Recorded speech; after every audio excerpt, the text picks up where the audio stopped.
We are in our sixth iteration of this event, which means that we've been refining and fine tuning this offering so it just keeps getting better and better and better. We've reached a conclusion as to what exactly this event has become and is continuously always becoming. We are working with the concept of belonging, and that is belonging to yourself and your body, to your people in the community, and to the earth as an inhabitant of this planet. Troy, would you share more about what belonging means to you? Yeah. Well, first off, how about my cat? I He's love. he's belonging. He can tell that we're talking. So he wants attention. I just remember last year, well, every year really, but especially last year, just when it's good, it's good. And it was so good. Like the sweetness of the group field was incredible. I mean, people of all different kinds of people, like just in every way, a group of people could be different. This group was different. And yet somehow we made family. And it touched me so much to see people loving each other so well and having so much fun and feeling so liberated. Whatever people are facing in their life, whatever they're trying to work on, whatever they're trying to bring more in, it's less about working specifically on that. And it's more about the healing and liberating effects of feeling deeply connected, deeply free, and deeply playful. And that is something that should just be part of life. But we live in a culture that only has little dabbles of that here and there. And there's something about everyone agreeing to do that together that is like a prototype for a new culture. And if we want to build a new culture, we want to have a liberated culture that prioritizes belonging to ourselves, to each other, and to the planet. We need to practice. And reflections is such a beautiful opportunity to practice and also to really build community of people who also see an opportunity for a more humane, free, and enjoyable existence. And we talk a lot about this concept of transformation through togetherness and the importance of being together in a group setting and reflecting with one another, actually looking at a person and empathizing with them and feeling into their experience while they feel into yours. Being seen and recognized in that way, which is what we create and do over the course of 4 days, really starts to set everyone up for a container that allows for more vulnerability, more trusting, more deepening of compassion. And within that safety, the ways in which we can open up to the freedom of play is expanded. And we do that with pool parties, we do that with dance parties, we do that with creative workshops and music and painting. Yeah, it's really beautiful. In the daytime, we're doing deep healing. And then in the afternoons and the evenings, it's play. It's like getting a chance to take this more whole self out to play. And so, in a lot of ways, it has this like revelry of the festival. It has this depth of a personal growth workshop. And it also has this sort of reverence of a ceremony, all kind of wrapped into one in sort of a social therapy in a way. Mm. Yeah, the framing I'm getting around this right now is sacred silliness. We take our Oh, yeah.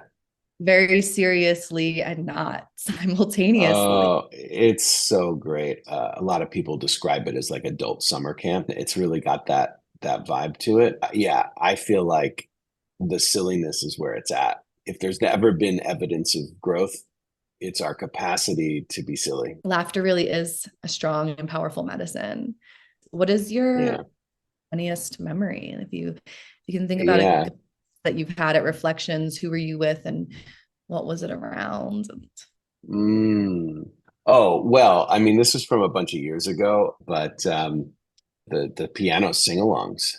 Um, Michael Schur. Michael Scher's piano sing-along, it's just like singing cheesy songs, like half serious, half playfully. Like some people are singing the song like this, and then other people are like, "Oh my God, I remember that song," like that's gold to me. But I'm Mm. a cheese ball. I love that shit. I feel like you were singing the song seriously. I was definitely the one doing it seriously. What do you think? What do you think makes Reflections similar and different from other retreats? I think what separates us from most retreats is that we have this um, wellness party vibe. And I'm using the word party lightly, and maybe a better word is celebratory. We're celebrating Mhm. ourselves, we're celebrating these realizations we're coming to, we're celebrating togetherness and what it feels like to be together. Other retreats are maybe really heavy on the work and in the process. And while there is still that component of togetherness, there might not be the same lightheartedness or the play. So the organization of the play that comes from the group that we put together and the venue. I mean, we have an amazing pool. We have a huge hot tub. We bring out the jewels. We bring out the face paint. We have the epic DJ sets. We do things that really enliven the experience to make us not feel so stuck in the underbelly of our experience. I think a lot of the workshops and the retreats that we have a tendency to go and participate in, we're doing deep transformative work. And it's not that we're not doing that at Reflections, it's that we're also combining it with the element of play and celebration that allows us to step into this party fiesta like vibe. And my roots prior to all the work that I've done come from music festival journalism. So when I was creating this event, I very intentionally wove the spirit of play into the experience because that's what made me come alive. Hmm. Totally. Yeah. My most mystical experiences in life have been related to group ecstasy, you know, Mm. and that has mostly happened in the format of concerts. And then the other way that I've experienced the most transcendence is through deep interpersonal work, like really looking at the hard parts of being human and getting vulnerable with each other about that, and feeling a sort of group field of unconditional love. And so Reflections is this beautiful opportunity to mix the two most common ways that I've experienced the most transcendence, and packaging that in a way that invites everybody else into the creation of it. And I think that's another thing, like a lot of retreats, a lot of personal growth workshops, it's like you sign up and you pay because there are these facilitators that you want to learn from. It's very transactional. It's like I am personally coming along with other people to learn a particular thing. And the other people are kind of incidental, right? Like they just happen to be in the same classroom as you. At Reflections, I feel like it's different. The facilitators are amazing, but they kind of fade into the background because, in a way, everyone's a facilitator because everyone is so part of each other's experience that what we're really doing is creating something much more three-dimensional. One of the things that people often say in their testimonials about what they appreciate is like they feel like they got a chance to bring their gifts, they got a chance to support other people and be supported. I mean, that's fundamentally the work of being human and the work of community. It's about loving, learning to love and be loved. And we do a lot of that at Reflections, and it's why the bonds become so strong, because we're not trying to say, hey, we're the experts, come just learn from us. We're saying we're all part of co-creating a an interconnected, synergistic experience amongst all the participants. And while we do bring musicians and things like that, we also like want people to bring their instruments and bring their costumes and bring their energy and their creative force. And that's what makes each year so different. We have folks that are coming as our facilitating guides, and it's not uncommon that one of our participants will lead some sort of something. And when you can come to a place where you can share your gifts, where you can have an ecstatic moment where you can fall apart and be held, where you can later put on a costume and play, and then you can be in silence by yourself later because you're needing time alone. I mean, there's all these facets of the self that are fully welcome and supported and appreciated and celebrated at Reflections. And that's where this concept of wholeness is coming from, the concept of revillaging. Everybody is talking about this loss of the village and what it means to live in community and have a support system where everybody has a spiritual employment, which these are words from Francis Weller, to show up into their community and to provide something that is innate and a part of them. And so when we are coming together in the container of Reflections and we're celebrating everybody's gifts, we're drawing that spiritual employment out of folks, and we're inviting them to play within their natural abilities and their natural gifts. And for some people, because we have a wide array of folks that are coming, this is what they do in the world. And for other people, they're just discovering what it is that is their innate ability and what it is they want to bring to their community and their group. And so within this 4-day experience, our intention in turn is to set people up to experience themselves, experiencing their spiritual employment, experiencing their gifts in the world in connection with other, and then take it out into the world outside of the container and start to seed these concepts of revillaging in their communities, in their family systems. Yeah, yeah, I love this concept of revillaging. And I feel like even, for me too, it's not like I've figured out villaging and so now I'm going to go share that with everybody. It's like a chronic disease of modernity, that there's so much isolation built into our existence. In fact, even being at a party or something can be one of the most lonely things in the world, even though everyone's around you, right? Because if we're not bringing our whole selves and other people aren't bringing their whole selves and we're not meeting each other soul to soul, we're meeting each other role to role, it can really be alienating. And it's so pervasive that it's easy to forget what's really possible. And I was talking with a friend recently who was talking about how it used to be that rites of passage and initiations in ancient cultures were when somebody would go out on their own into the woods or into the desert and go alone, leave the village to really come face to face with their biggest fears, and then they would come back and they'd be changed. They lived so closely, they were so villaged that the initiation was the not villaging, right?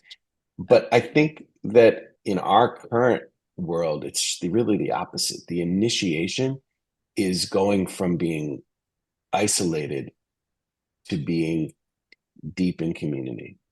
Mm. That is the initiation. The initiation is being with other people, learning to de-other each other, learning to exist across lines of difference, learning to get the mirrors of those around you, learning to reflect and be reflected, and the kind of really ecstasy that can arise from that, and the accelerated healing that can arise from that. I mean, one of the beautiful things that I love most about Reflections is the power of the group energy when someone is processing something or seeing something and they get up in front of the group and get the group's attention on something that they are realizing or processing or needing to express. That is something that can never be done one-on-one. Our wounds are mostly born in community, but yet we try and heal our wounds that were born in community in one-on-one sessions. with therapists.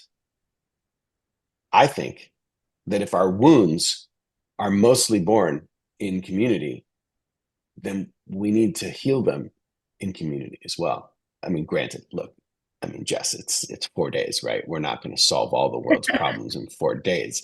I mean, it's just, but I think, well, you can look on the website, right? You look at the testimonials, and you'll see you sense this. You'll see through each participant this effervescence, and you'll see some through lines of what they're talking about.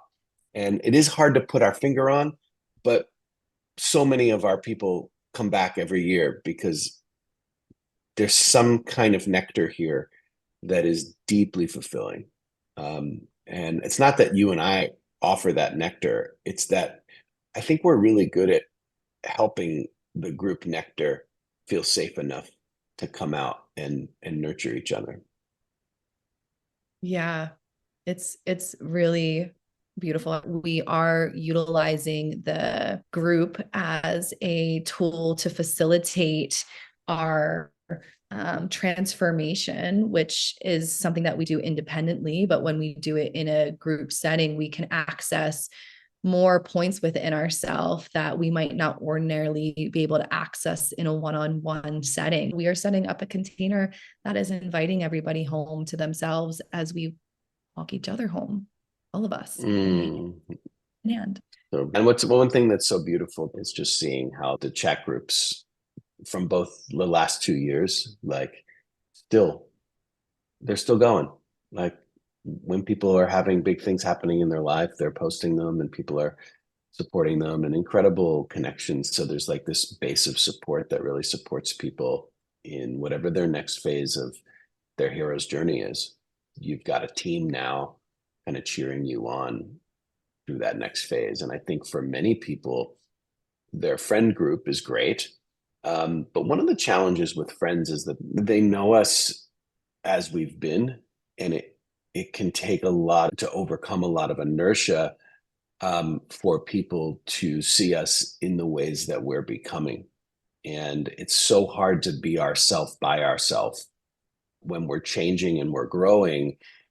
We really do need the reflection of others in order to fully level up into the next phase. And one of the things I feel like reflections does is whatever it is that your next phase is, gives you a chance to experience yourself in that way where other people are up to date with you, so that you have a felt sense of what it feels like to be reflected in that new stage of growth. And that gives us the scaffolding to really bring that into our usual world and our usual community, and to be able to challenge those around us to really meet us where we are. coming into a new group and having our established base connection of folks, when we are becoming our more integrated whole self, for a lot of people, I think coming into a retreat like this can be an edge. So stepping out of your comfort zone into a new container, it gives you the experience of disrupting who it is you thought you were. And it allows you to discover who it is you actually are. And so there's a way in which people start to take off their masks and see themselves again for the first time. So not only are you reflecting with one another, but you're reflecting one-on-one with yourself without all of the frameworks that set you up to live in the constructs of who you believed you were. Everybody brings all of their beliefs and their traumas and their preconceived notions about how they can belong and how they don't belong to every group. So those things are going to come up, like even in the decision to be part of this, and even in the drive-in, and even when you first arrive, who are the first people? Like, are you already? It's amazing how quickly we decide who we can connect to and who we can't. And we get into the group and we look around and we're always looking for, how do I not belong here? How is it that everybody else has some kind of context that I don't have? And it's a safety precaution. It's like how we prepare ourselves for rejection by first rejecting. this is so unbelievably common. And it's one of the things we do is we name it right at the beginning. We just Mhm. name it and normalize all the different contexts for being here. And one of the reasons why we work so hard to have as diverse a group as possible. And I mean diversity on all the ways, right? Like people with a lot of experience with personal growth work, people with no experience, people come out of the cannabis world or the psychedelic world, and people who never have had any exposure to that, people who are really wealthy, people who are really not wealthy, age diversity, racial diversity, gender expression diversity. I mean, every kind of way that somebody can be different. I feel like one of our goals, and I think we've done a decent job, I think, in creating a group that is a real mixture. And one of the beauties of having such a diverse group in all the ways that diversity can show up is that it confronts the stories of why we might not belong. And so if we can make belonging really be about our shared humanity, then we start identifying our deepest belonging on a soul level.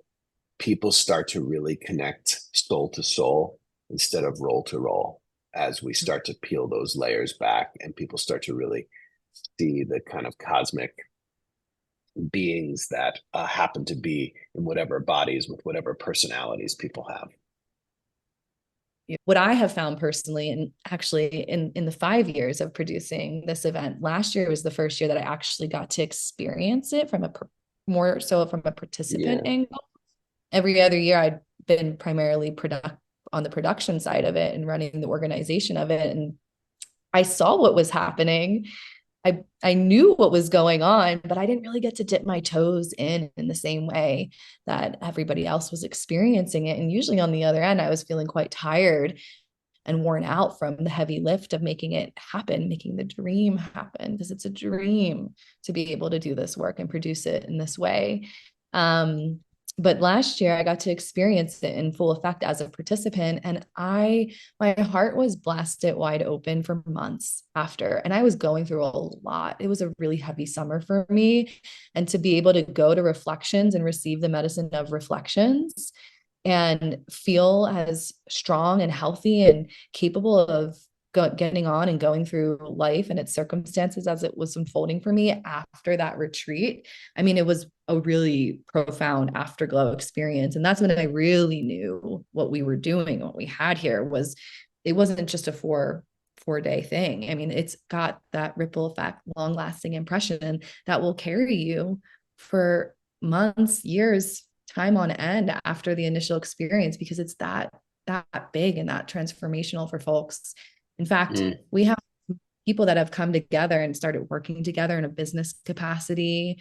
We've had folks come to the retreat and decide that they were getting a divorce, and then folks that have come to the retreat met each other and got married after attending the event. So this is a portal for big change and transformation for people, and it's not something that I'm saying just to put it out there and claim as we do something really great.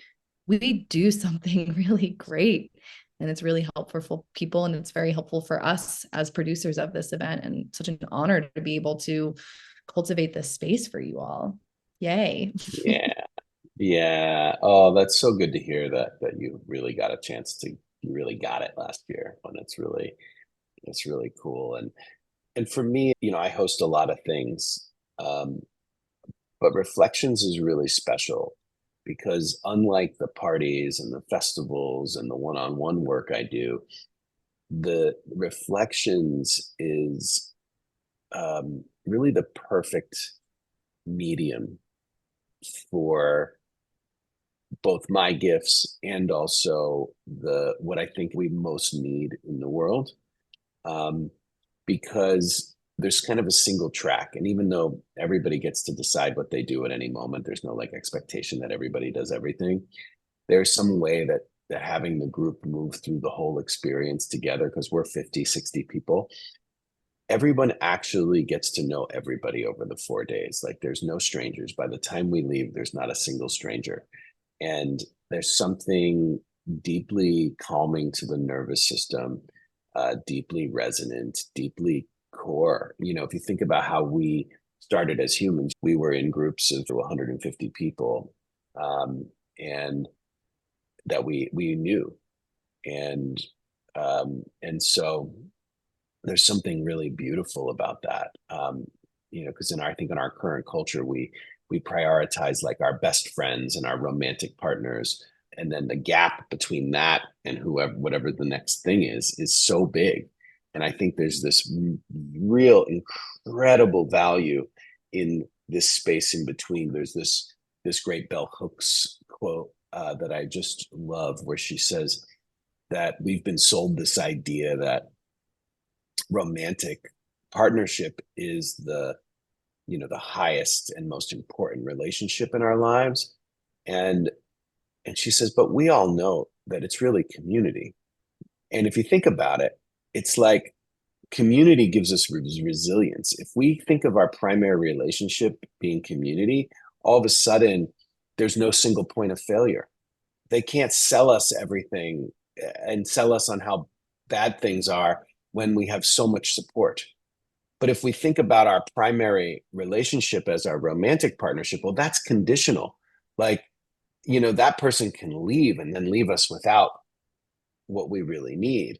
And so there's been this systematic devaluing of the thing that could really actually give us the kind of support and resilience we really need to face what we need to face as a society.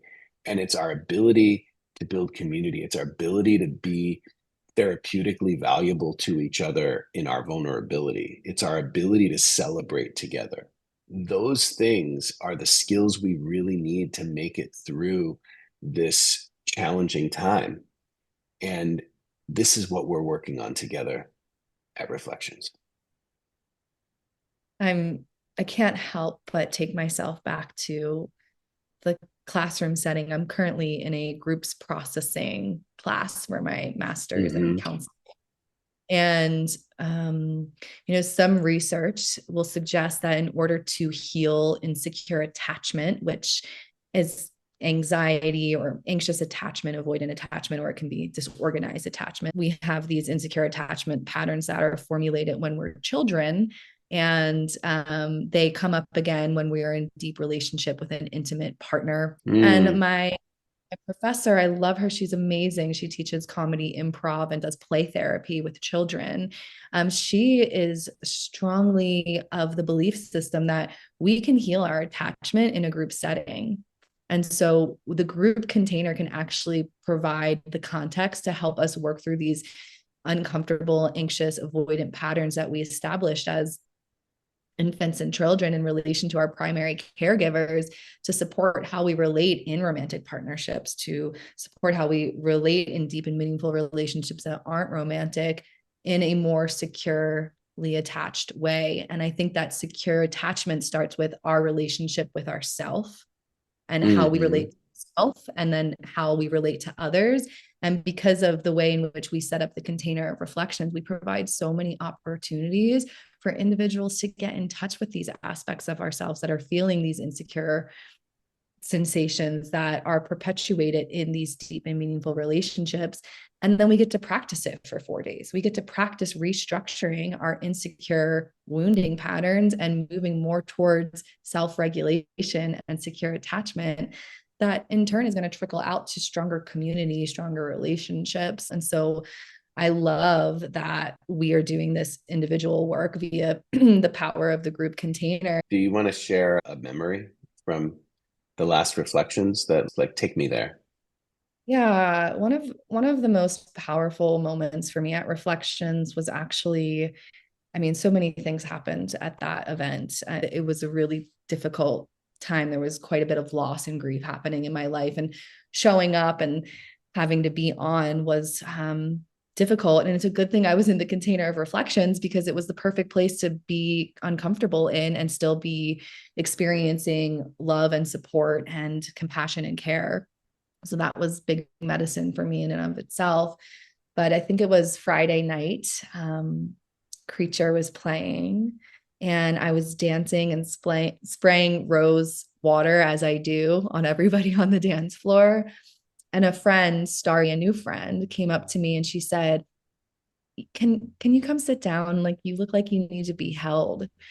And I was so glad that somebody could feel me and empathize with me without knowing anything about what was happening for me, Mm, and pull mm. me into their arms and just hold me and care for me and kiss my forehead. And she smelled like rose petals because I had sprayed her earlier in the night. And then Creature was just playing the most amazing music. And it was, I think, Slowly, his song Slowly. And the lyrics were Oh like, yeah.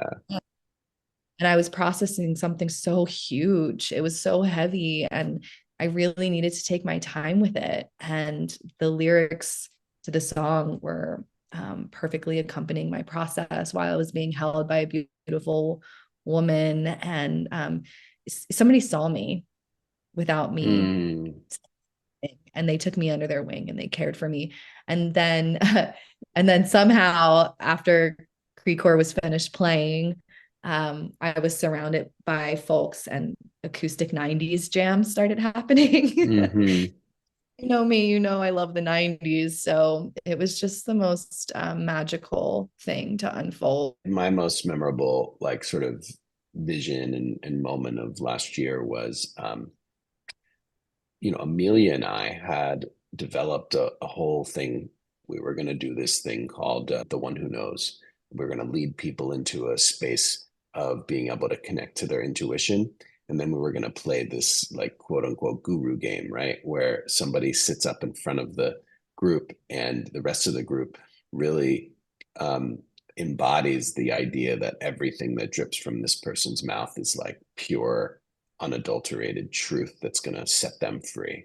And so that puts the person into a certain kind of state of being listened to that inspires uh, access to their deep wisdom and their deep intuitive wisdom. And it's also fun and funny, right? And so that was what we were planning to do. And we had spent hours in the months previous, like dialing this all in. But in the last workshop of the day on that Saturday, Liz Markle had done this thing where she asked people to share what is something, there's only another day left. What is something that you would like to receive that you haven't received yet, or you'd like to receive more? And then what is something that you would like to offer to others that would feel good for you to be able to share your gifts or to be of service in that way? And as we went around this group, there was something like 80% of people mentioned, either in their giving, their desire to give, or their desire to receive, something around touch. And so Amelia and I, like, right before this thing, we sat down and we're like, the thing we planned for hours is great. And what's really needed is some way to help people experience nurturing touch in a really safe way, and in a way that's approachable for everybody, regardless of where they are on that touch spectrum. And so in 15 minutes, we put our heads together and we remade the workshop to be this sort of contact and touch based workshop. And it turned out to be the most beautiful thing, the most healing thing. It was one of the most beautiful scenes I've ever seen in my life. And Amelia and I were so tuned into each other and so tuned into the group. And by the end, there were like four different, like, cuddle puddles. And Kathleen, from Lady, the amazing music group, came over with her guitar and was singing these beautiful songs. And because everybody was in a cuddle puddle, so they didn't have access to their hands to clap after each song, instead we started, just at the end of each song, we would go, ah, and the whole group would just sort of sigh together. And it was just, to see that many nervous systems so Mm. down regulated together and in such joy, um, was really, really, really special. And to see a lot of people who maybe they're not the first person to jump into the middle of a cuddle puddle, to feel comfortable enough and honored enough and knowing that their no would be trusted, to for them to feel like they had enough choice and enough safety to feel like they could start to welcome in a little more touch, was really beautiful too. They'd never felt that safe before, and it's changed the way that they relate to touch in their lives. And that means that feels really satisfying to me. Yeah, that was a really beautiful a moment of immediacy to feel the group and know what was needed and be able to trust yourselves to just go with the flow and recreate a whole new workshop in real time and deliver it so well. It's a testament to how embodied and comfortable and at ease you were with what you were allowing to come through your vessels in that process. And it was seamless on the receiving end. And then the audible exhales were the best as if you Mm-hmm. applaud. Ah. Yeah. To access this container in which there is a high degree of safety, we have a really beautiful opening ceremony of sorts that sort of sets the stage. So what is it that we do in that first opening circle that allows for people to start feeling safe, would you say? People always say, they're like, well, there was something about the way that we did the opening that gave them like a sense of depth and trust that we could all go really deep together. But they don't, and I don't always know exactly why. I think it's more of a energy that we share in a way that we relate to each other. And I lead an exercise, I call it de-othering, and it's an exercise that really profoundly helps us get past our perceptions of each other, um, and to be able to see the innocence uh, that each of us ultimately holds, and brings us into a space of being our most trustworthy selves, because people are going to be really vulnerable with us. And when we can decide that we're all looking out for each other and that we really value consent, um, and we really value realness and feedback, which means if something doesn't go well, that people are able to share how something made them feel and they create a space for that. I think that makes a huge, huge difference. It's like we're really starting to build what I like to call the group field. And the group field kind of creates a lot of safety in and of itself. It's sort of an emergent property of what everyone else believes about everybody else. It creates a certain culture. And so we really spend a lot of time on that in the beginning. Yeah, definitely. And I would also add that so many of our guests are repeating guests. So not only do we have this experience that we're bringing to support the container, but we're coming along with a lot of people that have gone through this container already, and they help us carry each other through it. And we get to lean on all of ourselves and each other to support that passageway as a unit. Totally, totally. Yeah. Yeah, I think that this work is so important. I just see how it transforms people, and it's not just on the individual level, but I also feel like as a society, our culture is dying, right? Things are disintegrating. The world and the old order is really falling apart. And so we need to be hospice workers essentially for a dying culture, while at the same time being sort of midwives for a new culture.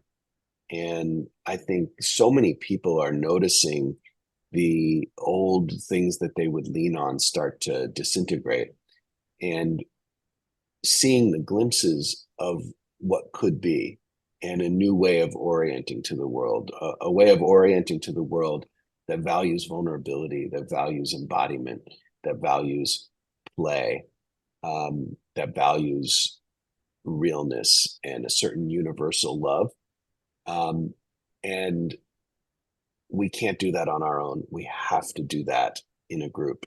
And it is really my hope that people leave reflections not only feeling healed and confident in their capacity to be connected to themselves, to each other, and to the world, but also with a renewed sense of their capacity to have an impact and renewed positivity about a world that is so filled with negativity.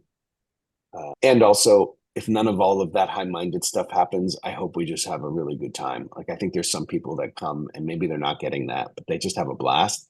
And, they paint some cool paintings. They get to frolic late night in the hot tub with a bunch of fun people, and they get to dance and they get to eat really good food and enjoy themselves. And I think there's a lot of value in that too. Like, sometimes, it's not like people are always all walking away with something profound, but for a lot of people, just having 4 days and a break from everything is pretty fucking profound. Yeah, really. I love that we kind of went into the trenches with the death of society and being hospice workers and midwives to the new. And it reminds me of the concept of composting. Like, through death, we make new life. And we are emerging from the death of society with this new life and spreading open-hearted culture. We're softening as a means to strengthening. We're opening up into the capacity of being vulnerable and authentic and allowing our full human to come through as a way of building resilience to interface with the war outside of us happening all around. And this is a choose your own adventure experience. Right. Have whatever experience you want. It's set up to be rooted in body, mind, spirit, and play. And you can have as much of any part of that or all of it as you want. There is an opportunity for everybody here. All walks of life come, and we're excited to welcome you in any way you want to show up and guide you through the experience in a way that you see best fits what you're needing in that moment. And so there's a little bit of something for everybody here, and we're so excited to welcome you. I'm so excited to see what this year's group is going to be. It's already coming together. I think as of today that we're recording this, I think we're already a quarter of the way full, and we just announced it. I'm really excited to see who is called, because there's some wisdom in who chooses to come to something like this. I'm so excited to collaborate with you again. We've been at this in various forms for over a decade now. I know, making magic happen. 2013, people. Since 2013. Yep. And so, it's just a joy to work with you and just see the ways that each of us has grown over this time, not just individually, but also in our ability to work together and our ability to make magic together. I mean, shit, dude, whoever's listening, dude, Jess and I have been through hell together and back. We can handle this. This is nothing. Whatever shit you got, we can handle it. There's a testimonial that we got from Reith, and she said that you can feel amongst the facilitation team that there's a strong camaraderie there. And I think you and I, we have been through a lot, and we are working more collaboratively and playfully and productively and excitedly than ever before. And it's really beautiful to have this collaboration, proving to ourselves over and over and over again that it can just get better and better, folks. Totally. And I love what the other cool thing I really love is that when we're thinking about how we're going to talk about reflections this year and really like kind of naming what it's becoming and learning how to talk about it, that both of us simultaneously in different ayahuasca ceremonies in different parts of the world came back with practically exactly the same theme, because that's always been hard. It's like, what is this? What are we doing? Like, it's fucking amazing. It's the coolest thing that we do. But whenever you do something new, it's hard to describe because it is really different than other retreats.